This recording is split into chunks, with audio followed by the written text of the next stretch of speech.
Procesi i numërimit të votave të diasporës për kandidatët në listat e hapura ka përfunduar në 3 qarqe: Kukës, Dibër dhe Shkodër. Në qarqet e tjera, numërimi vijon dhe pritet të ndikojë në rezultatet përfundimtare të disa kandidatëve. Zarfe të pambaruara ende në qarqe të ndryshme: Berat rreth 8000, Durrës rreth 4600, Elbasan rreth 12000, Fier rreth 9200, Gjirokastër rreth 5300, Korç rreth 14600, Lezhë rreth 4200, Tiranë rreth 14400, Vlorë rreth 10900 zarfe, që prej fillimit të nisjes së numërimit për kandidatët është parë një garë e ngushtë mes kandidatëve të PS-s. Në Tiranë ka një garë të fortë mes Olta Xhaçkës dhe Blerina Gjylametit, ku vijon të kryesojë Xhaçka.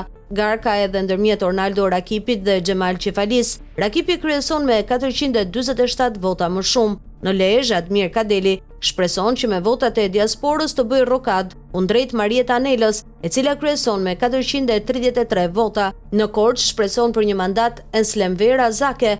Ajo ndodhet 476 vota larg Besas Pahos, që për momentin po siguron karrige në kuvendin e ardhshëm. Në Vlorë ka një garë të ngushtë për mandatin e 9 të fituar nga PS. Vasil Llajo aktualisht është para Klevis Kasës me vetëm 54 vota. Përfundimi i numërimit të gjitha zarfeve do të përcaktojë emrat përfundimtar që do të zënë vend në kuvend për legjislaturën e ardhshme.